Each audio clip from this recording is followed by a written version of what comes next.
ఈరోజు టీఎంఎస్ఆర్ తెలంగాణ రాష్ట్ర కమిటీ ఎఫ్ఎంఆర్ఏ ఇచ్చినటువంటి పిలుపులో భాగంగా ఇందిరాపార్క్ దగ్గర ధర్నా చేస్తున్నటువంటి ధర్నా కార్యక్రమానికి అధ్యక్ష వహిస్తున్నటువంటి అధ్యక్షులు, ఈ ధర్నాకి ముఖ్య అతిథిగా విచ్చేసినటువంటి ప్రొఫెసర్ మాజీ ఎమ్మెల్సీ నాగేశ్వరరావు గారు, వేదిక మీద ఉన్నటువంటి మన మాజీ శాసనసభ్యులు, ప్రజా ఉద్యమంలో తనదైన పాత్ర పోషిస్తున్నటువంటి జూలకంటి రంగారెడ్డి గారు, సిఐటియు రాష్ట్ర కార్యదర్శి సి జయ వెంకటేష్ గారు, fMRI all India deputy secretary కదం గారు, వేదిక మీద ఉన్నటువంటి నాయకులు, సోదరులరా, కేంద్రంలో ఉన్నటువంటి బీజేపీ ప్రభుత్వం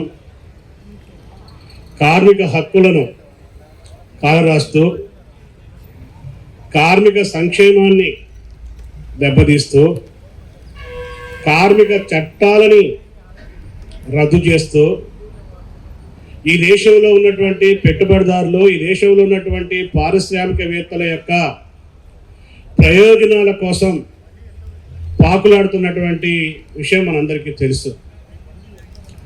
100 సంవత్సరాల చరిత్ర కలిగినటువంటి కార్మిక వర్గ పోరాట చరిత్రలో ఆనాడు బ్రిటిష్ వాడితో పోట్లాడి బ్రిటిష్ వాడి మెడలు వంచి కార్మిక చట్టాలు సాధించుకున్నటువంటి చరిత్ర భారత కార్మిక వర్గానికి ఉంది. అందులో నుంచి కార్మికులు, ఉద్యోగులు సంఘటితమయ్యేటువంటి హక్కుని, సంఘం పెట్టేటువంటి హక్కుని, సమస్యలు పరిష్కారం కోసం సంఘటితమై పోరాడేటువంటి హక్కుని, బేరసారాలాడే హక్కుని, సమస్య పరిష్కారం కాకపోతే సంక్షేమ జన్మ హక్కు అనేటువంటి చాటే హక్కుని చట్టబద్ధంగా భారత కార్మిక వర్గం ఒక హక్కుగా, ఒక చట్టంగా సాధించుకుంది. అందులో భాగంగా అనేకమైనటువంటి కార్మిక చట్టాల్ని భారత కార్మిక వర్గం సాధించుకుంది. కానీ కేంద్రంలో అధికారంలో ఉన్నటువంటి కార్పొరేట్ మతోన్మాదులకి వారి యొక్క వ్యాపారం సులభతరం కావడానికి, సులభతర వ్యాపారమే మా ధ్యేయం అని చెప్పి ఒక నినాదంతో ముందుకు పోయేటువంటి క్రమంలో పెట్టుబడిదారి యొక్క లాభాలకి ఆటంకంగా ఉన్నటువంటి ఆటంకాలన్నీ తొలగించడానికి నగ్నంగా సిగ్గు విడిచి ఈరోజు కేంద్ర ప్రభుత్వం భరితెగిచ్చి కార్మిక చట్టాలని రద్దు చేసింది. 29 కార్మిక చట్టాలు రద్దయినాయి. 29 కార్మిక చట్టాల్లో ఒకటి 1976 సేల్స్ ప్రమోట్ ఎంప్లాయీస్ యాక్ట్ని కూడా రద్దు చేయడం అనేటువంటి జరిగింది. 1976 sales promotion act, employees act ఉన్నప్పుడు ఈ వైద్య రంగంలో పనిచేసేటువంటి సేల్స్ ప్రమోటర్గా పనిచేసేటువంటి మెడికల్ రిప్స్గా మనం పిలుచుకునేటువంటి వారికి కనీసమైనటువంటి ఓ భద్రత ఉండేది, కనీసమైనటువంటి ఒక హక్కు ఉండేది, కనీసమైనటువంటి ఒక గ్యారెంటీ ఉండేది. కానీ 29 కార్మిక చట్టాల్లో ఒకటిగా రద్దయినటువంటి 1976 sales promotion employees promotion act రద్దయిన తర్వాత ఈరోజు ఏ హక్కులు లేనటువంటి, ఏ చట్టాలు లేనటువంటి కార్మికులుగా ఈరోజు మెడికల్ రిప్స్ బజార్లో పట్టేటువంటి పరిస్థితి ఉంది.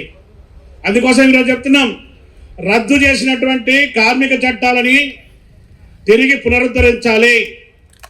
రద్దయినటువంటి సేల్స్ ప్రమోట్ ఎంప్లాయీస్ యాక్ట్ తిరిగి పునరుద్ధరించాలి.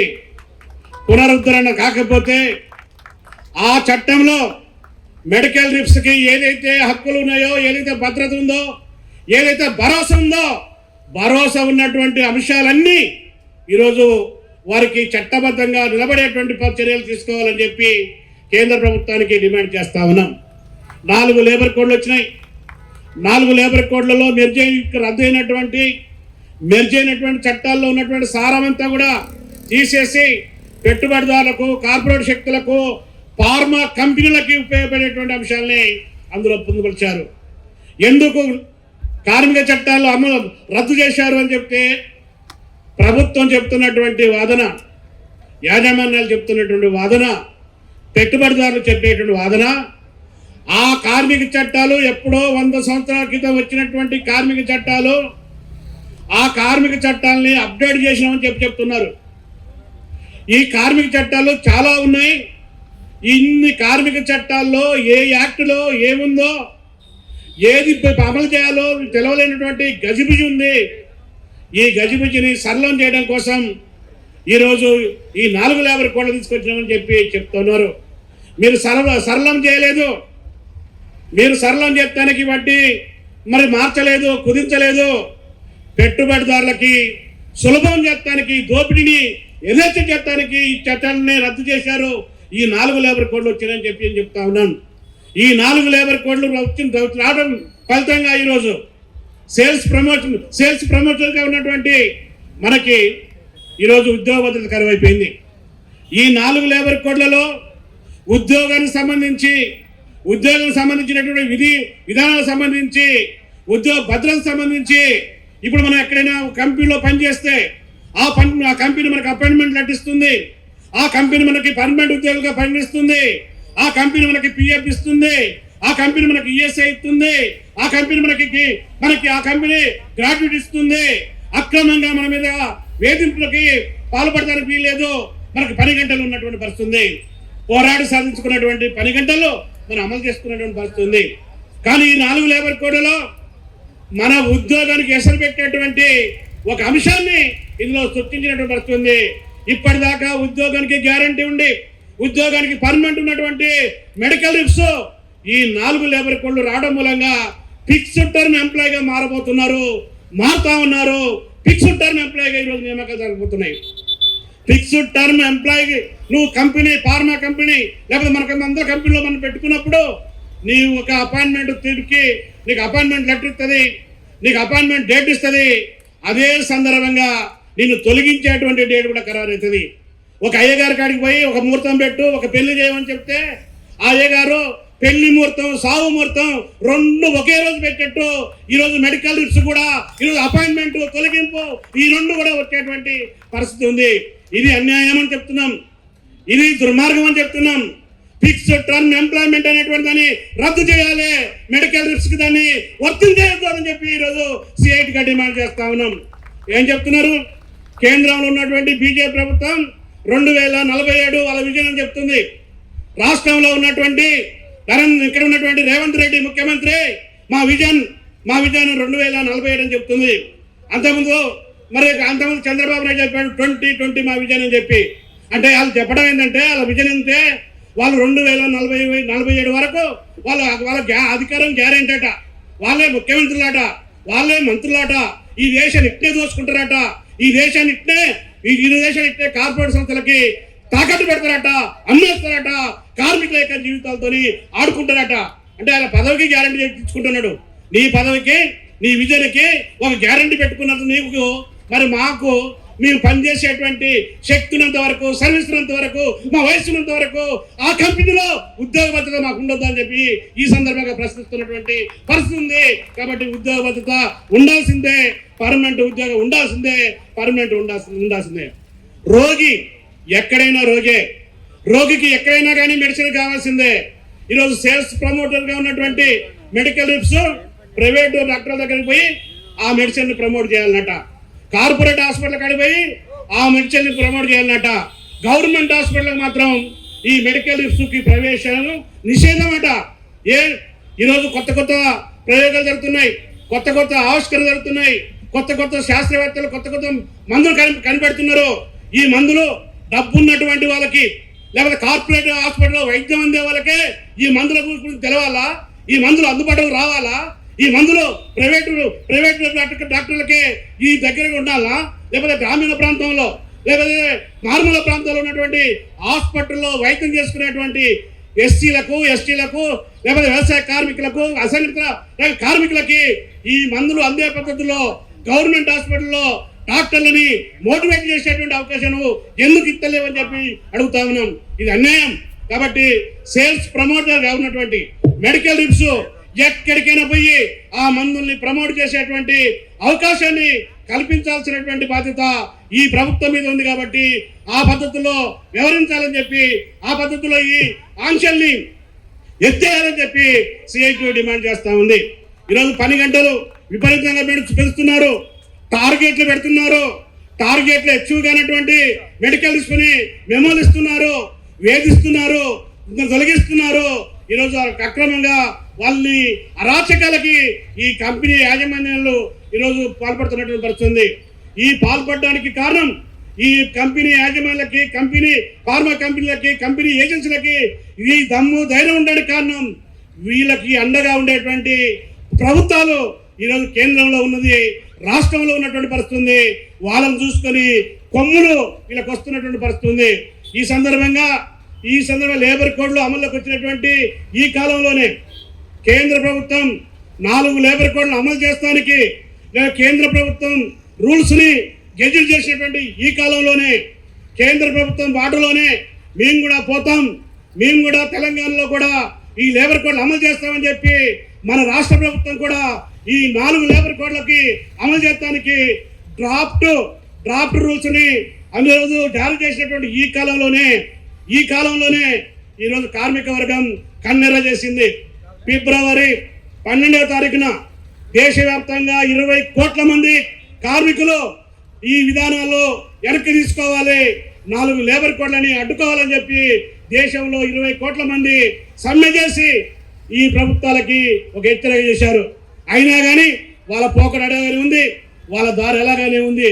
నిన్న కాక మొన్న ఆగస్టు 10వ తారీఖున క్విట్ ఇండియా ఉద్యమం జరిగినటువంటి స్ఫూర్తితోని జైలు బరో కార్యక్రమం జరిగింది.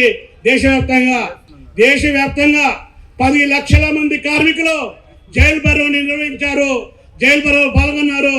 తెలంగాణ రాష్ట్రంలో 1,00,000 మంది కార్మికులు జైలు బరో పాల్గొన్నటువంటి పరిస్థితి ఉంది. అందుకోసమే ఈరోజు కార్మిక వర్గం ఈ పాలక వర్గాలు ఇచ్చేటువంటి విధానాలతో ఈరోజు ఎరక్కిపోవట్లేదు.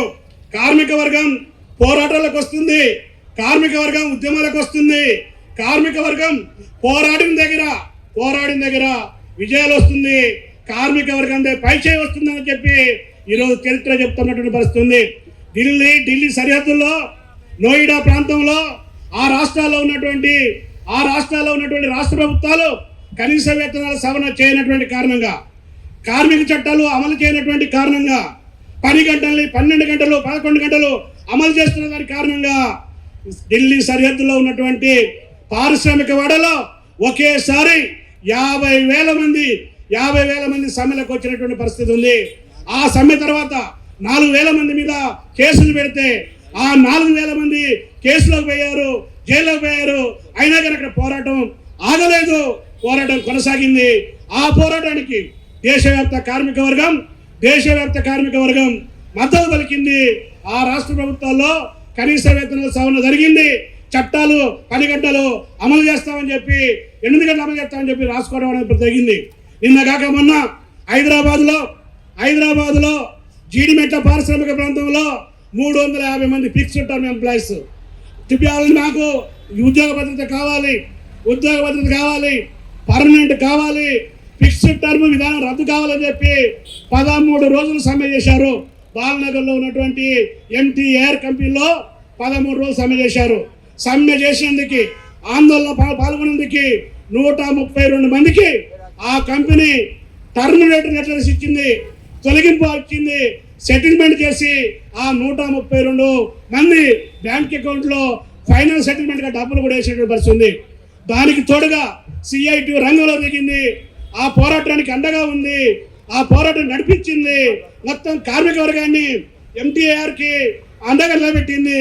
నిన్న లేబర్ డిపార్ట్మెంట్లో చర్చలు జరిగినాయి. ఆ లేబర్ డిపార్ట్మెంట్లో నరేంద్ర మోడీ తీసుకొచ్చినటువంటి ఫిక్స్డ్ టర్మ్ ఎంప్లాయ్మెంట్ విధానం, మన రాష్ట్రంలో కూడా రేవంత్ రెడ్డి బలపరుస్తున్నటువంటి ఫిక్స్డ్ టర్మ్ ఎంప్లాయ్మెంట్ విధానాన్ని మేము రద్దు చేస్తున్నాం. ఇక్కడ ఉన్నటువంటి 350 మందిని పర్మనెంట్ చేస్తున్నామని చెప్పి పోరాటానికి తలొక్కి MTAR కంపెనీ రాత్రి ఒప్పందం చేసుకున్నటువంటి పరిస్థితి ఉంది. కాబట్టి ఈరోజు మోడీ అయినా లేకపోతే ఇక్కడ ఉన్నటువంటి రేవంత్ రెడ్డి అయినా కార్మికుల జోలికి వస్తే, కార్మిక శాఖకి వ్యతిరేకమైనటువంటి విధానాలు తీసుకొస్తే, లేబర్ కోడ్లు అమలు చేస్తే, ఎక్కడ లేబర్ కోడ్ అయితే అక్కడ క్షేత్రంలో బస్తీ మీద సవాల్ అనేటువంటి పద్ధతిలో కార్మిక వర్గం పోరాటానికి సిద్ధంగా ఉంది. రేపు మెడికల్ లీవ్స్ ఈ యొక్క సమస్యల మీద జరిగే పోరాటానికి కూడా సిఐటికి ఉన్నటువంటి అనుబంధ సంఘాలు, ఇతర కార్మిక సంఘాలు, రైతు సంఘాలు, విద్యార్థి సంఘాలు ప్రజానికాన్ని ఈ మెడికల్ లీవ్స్ పోరాటానికి అండగా నిలుపుతాం. ఈరోజు దేశంలో పోరాటాల కాలం ముందుకు వస్తుంది. అంతిమ విజయం కార్మిక వర్గందే. ఈ పాలక వర్గ విధానాలు వెనక్కి పోక తప్పవు. వాటిని వాళ్ళు తగినటువంటి మూల్యం వాళ్ళు వాళ్ళు చెల్లించక తప్పదు. కాబట్టి ఆ పద్ధతిలో రాబోయే రోజుల్లో ఈ పోరాటాన్ని మరింత సమరశీలంగా ముందు తీసుకెళ్ళడానికి మెడికల్ లీవ్స్ ఉద్యోగులంతా కూడా సన్నద్ధం కావాలని చెప్పి విజ్ఞప్తి చేస్తూ నాకు